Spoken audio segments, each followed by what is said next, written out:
Assalamualaikum warahmatullahi wabarakatuh. Hello students, how are you today? Come back with me with Ustazah Indah. We will learn about English. The topic for today it's about some and any. Nah, hari ini kita akan mempelajari tentang perbedaan penggunaan some dan any. Seperti yang kalian lihat pada dua kalimat di bawah ini, ada perbedaan yang signifikan antara penggunaan any dan some. Yuk, untuk lebih lanjut, simak penjelasan Ustazah.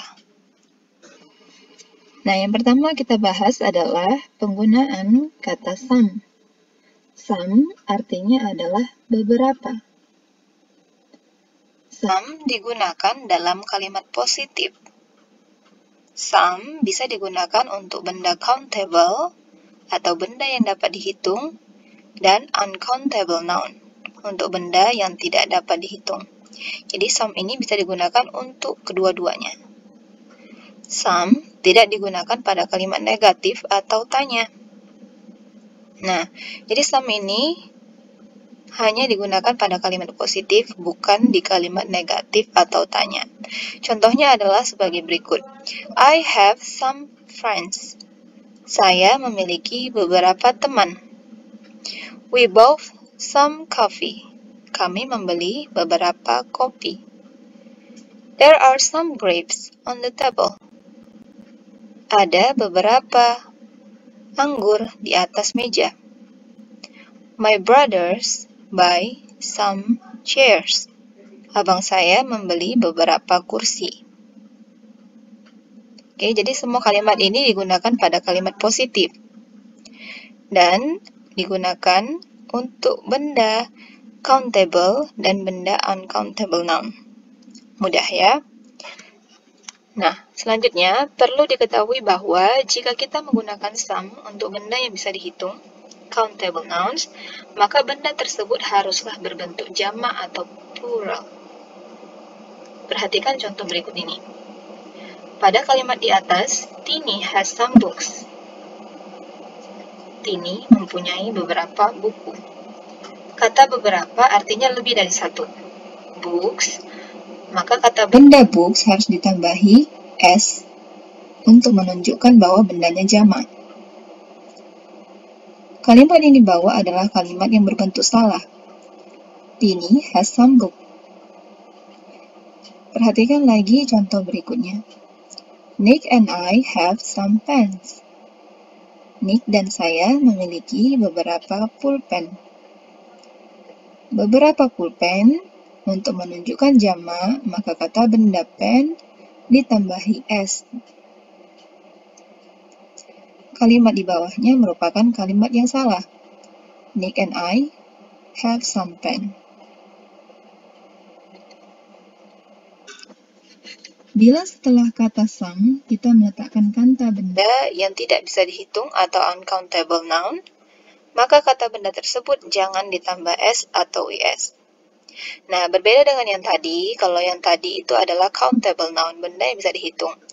Maka jika dia jamak ditambahi s. Berbeda dengan uncountable noun, kalau uncountable noun, walaupun dia jamak atau lebih dari satu, kita tidak perlu menambahkan s atau is, karena bendanya tetap saja tidak bisa dihitung. Contohnya adalah sebagai berikut. There is some salt in the kitchen. Ada beberapa garam di dapur. Kalimat di bawahnya merupakan bentuk yang salah. There is some salt in the kitchen. Kita tidak perlu menambahkan huruf S di belakang kata benda. Karena salt merupakan benda yang tidak dapat dihitung. Selanjutnya adalah contoh berikut ini. I need some water. Ini merupakan adalah bentuk kalimat yang benar. Saya membutuhkan air. Air merupakan kata benda yang tidak dapat dihitung. Walaupun bentuknya jamak, kita tidak perlu menambahkan s seperti kalimat berikut ini. I need some waters. Nah, catatan. Ingat, some tidak boleh dipakai dalam kalimat berbentuk negatif ataupun pada kalimat tanya. Some tidak boleh dipakai pada kalimat berbentuk negatif ataupun kalimat tanya. Namun, pengecualian untuk menawarkan sesuatu, offer, dan juga permintaan, request, kita perlu memakai kata some dalam kalimat tanya. Contohnya, would you like some orange? Maukah kamu jeruk?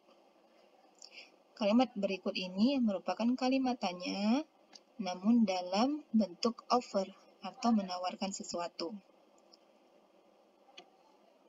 Walaupun dalam bentuk kalimat tanya, kita dapat menggunakan kata some karena kalimat berikut ini merupakan offer atau menawarkan sesuatu. Contoh lainnya adalah, can I have some tea? Bolehkah saya meminta teh? Would you like some milk? Maukah kamu susu? Can I borrow some money? Bolehkah saya meminjam uang? Oke. Nah, selanjutnya kita masuk pada penggunaan any. Any ini dipakai hanya dalam kalimat negatif dan kalimat tanya atau interrogatif. Kebalikan dari some tadi hanya digunakan untuk kalimat positif, sedangkan any digunakan pada kalimat negatif dan interrogatif. Nah, kata any tidak dibolehkan diletakkan pada kalimat positif. Setelah any, kita bisa meletakkan countable ataupun uncountable nouns. Bisa digunakan untuk kedua-duanya. Contohnya, there isn't any bread left. Tidak ada satupun roti yang tersisa. There isn't. Kalimat berikut ini merupakan kalimat negatif. Do you have any money? Adakah kamu uang? Kalimat interrogatif. Is there any sugar? Apakah ada gula? Kalimat interrogatif.